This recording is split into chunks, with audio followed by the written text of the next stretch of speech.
We're going to explore the history and the monumental cultural impact of single film. A film that didn't just put a monster back on the screen. It shattered expectations. It established an entire genre. Exactly. And it permanently changed the visual language of horror cinema. It did. Today we're taking a look at the 1958 British Gothic masterpiece, Dracula, from Hammer Film Productions. And our focus today is very specific. It's all about the impact. Right. We're not doing a step-by-step plot summary. No. We want to investigate the profound cultural shift this movie caused. We're looking at its unique and often difficult production history. This surprising financial power it had. And critically, how director Terence Fisher and writer Jimmy Sangster turned budget limitations into, well, the definitive modern vampire myth. Okay, so let's start with the foundation. The film obviously drew its inspiration from Bram Stoker's novel. The 1897 novel, yes. It was directed by Terence Fisher, adapted by Jimmy Sangster. But even its name suggests, a complicated legacy. That's actually the first important historical note. In the UK, it was just Dracula. Simple enough. But when it came to the United States, it was retitled Horror of Dracula. And that was a deliberate choice. Completely. It was a purely commercial necessity, really. To separate it from the 1931 classic. Exactly. The Universal film with Bela Lugosi still had massive recognition in the States. Hammer was signaling that this was something new, a different kind of threat. And what a difference visually. Oh, absolutely. This wasn't just another Gothic story. It was a revolution in color. We have to stress how significant it was that this was the first vampire film ever shot entirely in color. In that glorious Technicolor. And that choice wasn't just aesthetic, was it? It was fundamental to the film's identity. It was. The use of color is really the defining feature of what we now call Hammer Gothic. Right. You see, the Universal horror films of the 30s and 40s were black and white, very atmospheric, but often restrained. Hammer injected this vibrant, almost lurid color into the genre. The Technicolor process they used allowed for these incredibly saturated colors. Which made everything just pop off the screen. It did, and when you apply that to the sets by Bernard Robinson and the cinematography of Jack Asher, you get this rich, deep, and frankly unnerving visual texture. So Dracula's castle feels both luxurious and threatening. And most importantly, it allowed the blood to be explicitly, shockingly red. That immediately raises the stakes for an audience used to seeing violence, veiled in shadow. Completely. This was also a surprisingly fast and efficient production, wasn't it? Let's talk about the constraints. It was a very lean operation. Filming started at Bray Studios on November 17th, 1957. And Bray was a small facility, right? Not some huge Hollywood backlot. Exactly. Almost cramped. The original investment was set at £81,412. That's incredibly specific. It shows you how tightly they controlled the budget. So about £81,000 for the whole thing. And this is where it gets interesting from a business perspective. The reason this film became such a landmark in British cinema, that modest investment, it yielded phenomenal returns. Worldwide rentals of $3.5 million.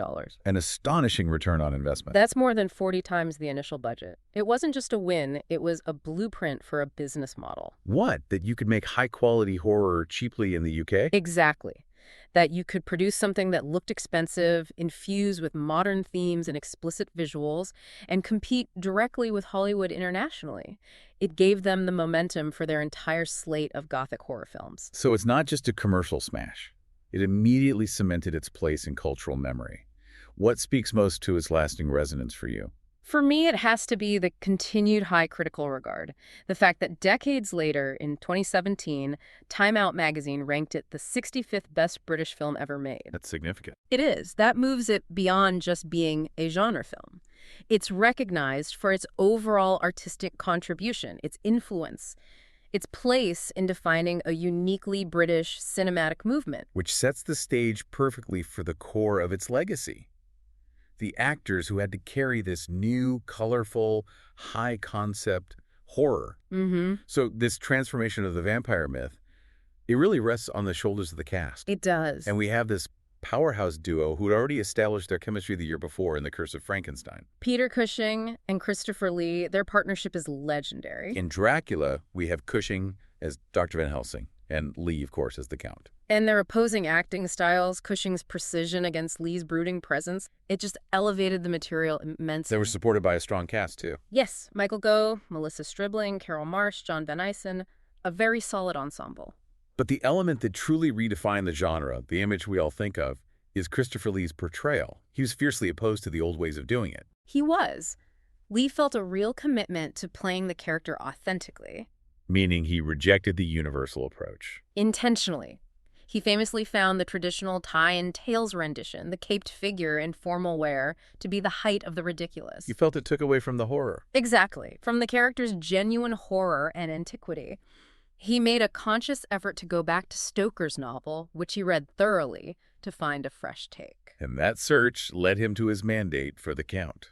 He said he had to be heroic, erotic, and romantic. Which is a massive shift from the stiff, grotesque villains of the past. It fundamentally changed the appeal of the monster. The old cow was just a predator. Right, a villain.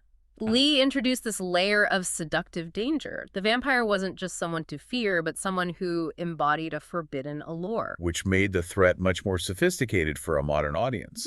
And his desire to transform the character physically led to the visual elements we now consider, well, mandatory for a screen vampire. Right. The sources say he fixed the image of the fanged vampire in popular culture. Can we detail those additions? Of course. The list is short but iconic.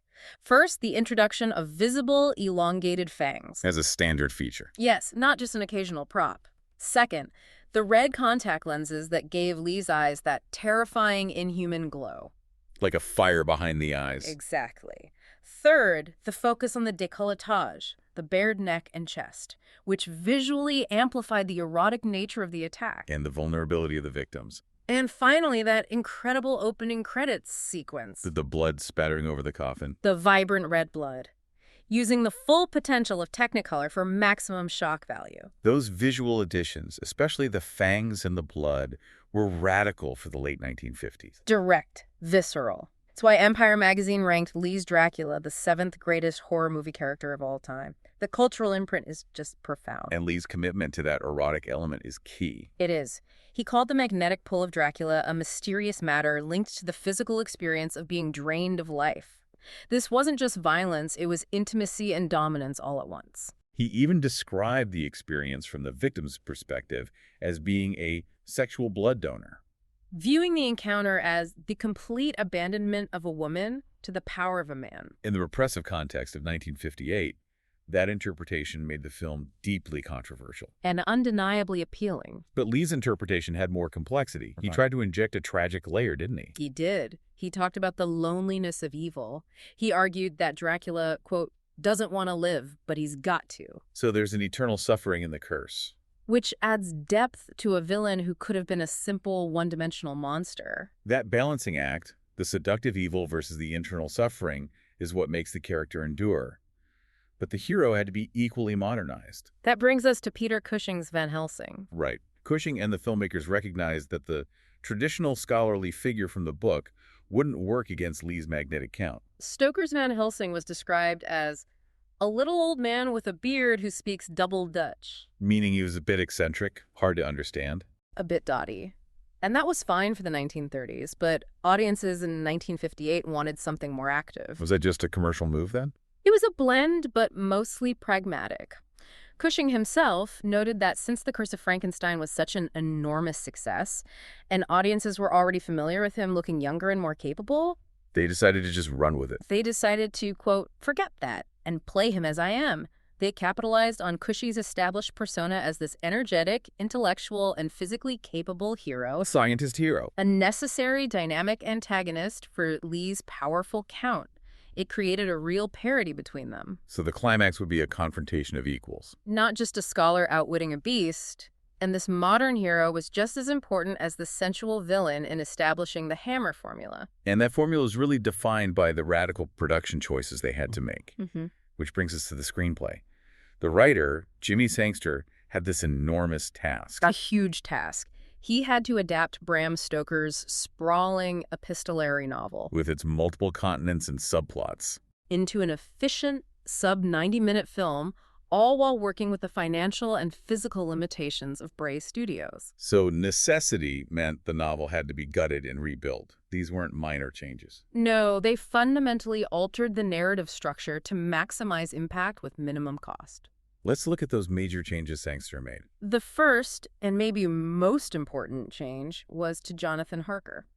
In the novel, he's a solicitor, a real estate agent. Just a man on a business trip? Sangster transforms him into a dedicated vampire hunter who arrives at the castle specifically to destroy Dracula, and then he's killed almost immediately. That compresses the setup dramatically, gets the film straight into the action. It's pure cinematic efficiency. But by making Harker a hunter who fails, it establishes Dracula's threat level right from the start. A very clever shortcut. Sangster also had to untangle the web of relationships. He did. He had to focus the emotional stakes on a tight ensemble. For example, in the book, Lucy is Arthur Holmwood's fiancée. And in the film? In the film, Lucy becomes Jonathan Harker's fiancée and Arthur Holmwood's sister. Which simplifies the dramatic tension. And Arthur becomes Mina's husband. Exactly. They consolidated the core emotional drivers, love, loyalty, betrayal, onto just a few interconnected characters. So every victim's death directly impacts the heroes. When you have a limited budget, you can't afford characters without direct emotional weight. And to further contain the production, some important characters had to be dropped entirely. The most notable were Renfield, the madman who serves Dracula, and Quincy Morris, the Texan hunter. Cutting them removed the need for an expensive asylum set and complex travel sequences. Which also defined the setting itself. Stoker's novel has that whole harrowing subplot with the ship, the Demeter, carrying Dracula to England. An expensive sequence to film. Impossible for Hammer at the time, so that was completely abandoned. And replaced with a simple, short hearse ride. The action is contained to a very small area of Central Europe. By confining it like that, the film feels expansive while staying physically restrained to the Bray Studios backlot. What I find most telling is Sangster's commitment to a more grounded horror. He intentionally removed Dracula's iconic supernatural abilities from the Universal films. That was a deliberate choice. He wanted to shift the film's tone away from fantasy. Sangster believed that Dracula turning into a bat or a wolf made it feel too much like a fairy tale. So the goal was to ground the horror in a psychologically charged drama. Exactly. Move the threat away from magic and closer to a kind of predatory corruption. By removing the literal shape-shifting, the focus shifts entirely onto the man himself. It forces the audience to confront the physical, sensual threat of Lee's performance, rather than rely on special effects. It's a remarkable example of how constraints can actually elevate the art. Being forced to cut the magical elements made them focus on what they could afford. Incredible production design, saturated color, and the raw power of their actors. The horror comes not from monsters changing shape, but from the violation of the human body and the corruption of the soul. Which leads us directly into the most radical and initially controversial thematic choice made by the creative team. Specifically, by director Terence Fisher.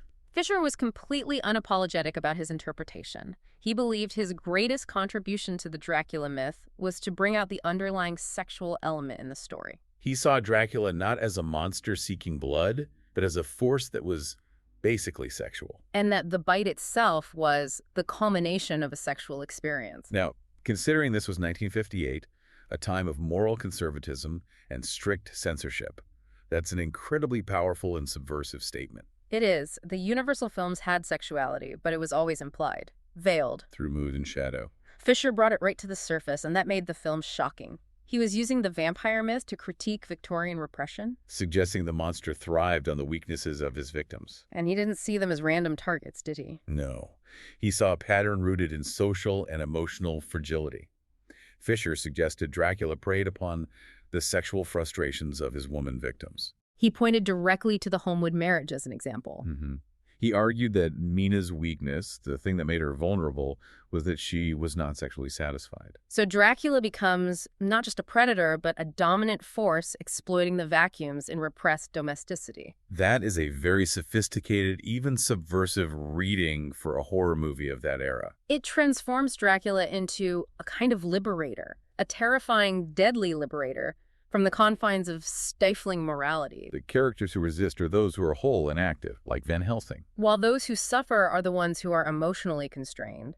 It gave the horror a psychological texture that really resonated with a post-war audience. And the directing style itself was famously frank about this theme. Oh, yes. The sources detail Fisher's explicit instructions to actress Melissa Stribling for the scene where her character, Mina, returns after a night with Dracula. This anecdote captures his vision perfectly. He told her to imagine she had experienced, and I quote, "one wail of a sexual night, the one of your whole sexual experience. Give me that in your face." That direction ensures that when Mina is seen after the attack, the audience understands she's been corrupted by something both terrifying and physically overwhelming. It's an expression of destructive ecstasy. I think it's crucial here to connect this back to the human cost. While it's sexually charged and bold, this is fundamentally tragic for the victims. Absolutely. The characters like Mina or Lucy, they suffer because they're vulnerable to this dominating evil that targets their weaknesses. They aren't consenting. No, they are victims of an irresistible external corruption. That distinction is essential.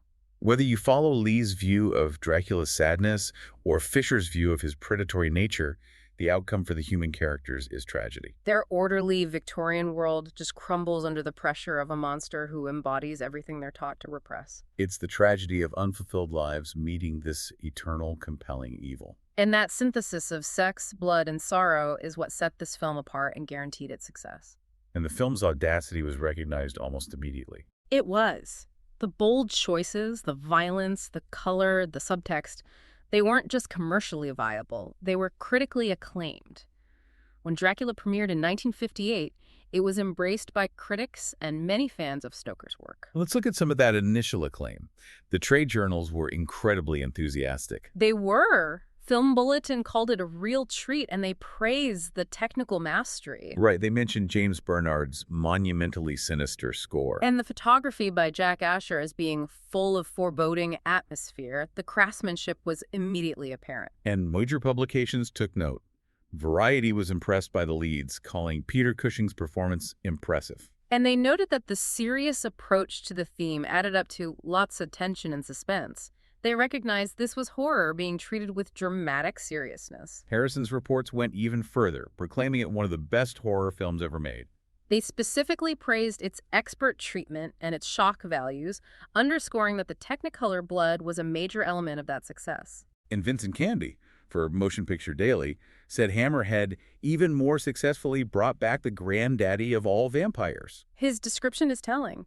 He called the film chillingly realistic in detail and noted it was, at times, as gory as the law allows. Which suggests they were pushing the boundaries of censorship at the time. They certainly were. And that acclaim directly fueled the immense box office power we talked about. The £81,000 investment yielded that $3.5 million return. And the breakdown shows its global appeal.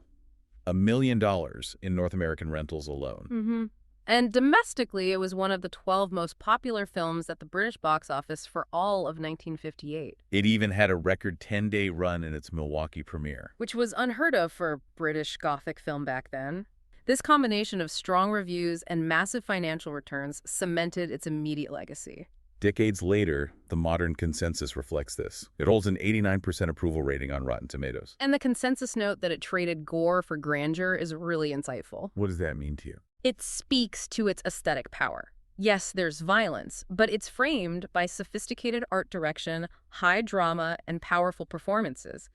It's not cheap exploitation. It's an expensive-looking tragedy. Wrapped in horror trappings, this balance established the typical Hammer mood that makes aristocracy quite sexy, as critics noted. And its Metacritic score of 67 confirms it endures as a high watermark of the genre. All those choices made by Fischel, Sangster, Lee, and Cushing were absolutely correct. For a film so widely seen, it has a surprisingly complex modern history involving restoration and a search for lost footage. This part of the story is almost as dramatic as the film itself. When it was originally released in the UK, the censors gave it an X rating, adults only. And it was cut.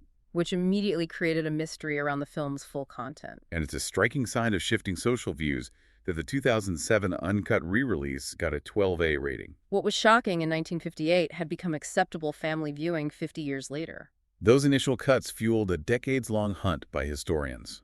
A hunt for what became known as the legendary Japanese version. Because it had reportedly played in Japan and parts of Europe with fewer cuts. Exactly. For many, this footage became the holy grail of Hammer history. What exactly were they looking for? What was known to have been cut? The main focus was the climax, the final confrontation, and Dracula's death. The standard prints feature a very quick, almost abrupt disintegration. Historians believe the original version contained a far more visceral, detailed sequence of Lee's body dissolving in the sunlight. Showcasing the full potential of those shocking Technicolor effects. The ones can be called as gory as the law allows. And then finally, a breakthrough. A moment of true triumph for preservationists. In September 2011, Hammer announced that part of the Japanese release had been found in Tokyo. A writer found it. A writer and cartoonist named Simon Rawson at the National Film Center. This discovery validated the long-held belief that a longer version existed. Was it the entire missing film? Unfortunately, no. The center originally had 9 reels, but the first 5 were tragically destroyed in a fire in 1984. Oh, no. But the last 4 reels, the last 36 minutes of the movie, were recovered intact. And this was the critical section with the climax. And within those reels was the prize. Precisely. The discovery included a nearly complete version of the iconic disintegration scene. Nearly complete. Some experts still think a few seconds are missing, based on old production stills, but it was significantly longer and more explicit than anything seen in the West. It confirmed the legend. And allowed film lovers to finally see the film closer to Fisher's original vision. This restoration led to a complex home media legacy, didn't it? It did. Multiple versions of the film now exist. In 2013, a 3-disc Blu-ray set came out in the UK. And that included? It included both the 2007 BFI restoration, which focused on print quality, and the 2012 Hammer restoration, which incorporated that crucial, newly found Japanese footage. So for the first time, audiences saw a much more complete version. Yes, but the restoration efforts continue to evolve. A later digital restoration by Warner Bros. Focused on restoring the original Universal International logo to the U.S. version. And critically, this version used the original Dracula title, not Horror of Dracula. For the first time on a major American home media release, yes. But what's fascinatingly complex is that the Warner Bros. Release did not contain all the additional Japanese footage. Highlighting the ongoing challenges of compiling the absolute most complete version possible. It's a continuous, multi-layered process. The film's legacy is still being actively recovered and defined even today. And the success of this one film in 1958 cast an incredibly long shadow. It defined Hammer Film Productions for the rest of its existence. And launched one of the most successful horror franchises in cinema history. It became the foundational text for the entire studio. After this film, Hammer produced 8 direct sequels. An entire interconnected Dracula series that stretched well into the 1970s.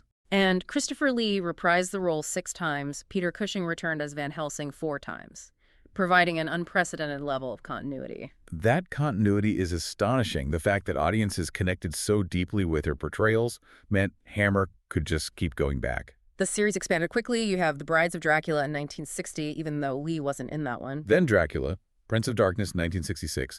Dracula has risen from the grave in 1968. And the franchise showed remarkable flexibility. They tried updating the story for a modern audience with titles like Dracula AD 1972. Bringing the Count into contemporary London. And The Legend of the Seven Golden Vampires in 1974, which blended martial arts with Gothic horror. The original film established a template durable enough to be reworked and reinterpreted for over 15 years. This film, alongside The Curse of Frankenstein and The Mummy, all involving Lee, Cushing, and Fisher. It became the absolute cornerstone of the Gothic film genre. It positioned Hammer as a major force globally. It wasn't just a cinematic template, it became a cultural reference point.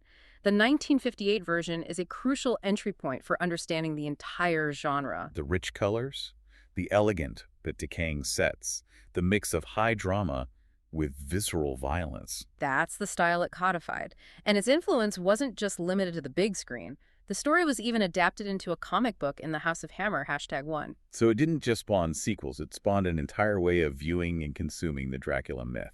So if we synthesize everything, the history, the budget, the performances, the success, the legacy, we see a film that profoundly transcended its genre. Absolutely. Dracula, 1958, succeeded not just as a profitable horror movie, but as a pivotal cultural artifact. It injected these vital adult elements, sex appeal, tragedy, and that undeniable color into a classic monster that had become restrained. It managed to resonate for decades, precisely because of those artistic choices. Fisher's vision, combined with Lee's commanding erotic presence, defined the vampire archetype for new generations, even though the script had to make dramatic changes to the novel. And the core truth here seems to be the relationship between adaptation and lasting impact. Christopher Lee's specific vision that Dracula had to be heroic, romantic, and erotic was a calculated artistic choice, driven in part by the specific constraints of the Hammer team. And that intentional shift, moving away from the book's complexities to focus on the raw psychological and visual power of the Count, is what gave the character a new life. It defined the creature for generations. It's a striking example that sometimes an adaptation's constraints and deviations are precisely what give it the power to outlive the original, resulting in a legend that continues to be unearthed and restored even today. Proving that genius often thrives under pressure. Mm-hmm. Thanks for listening.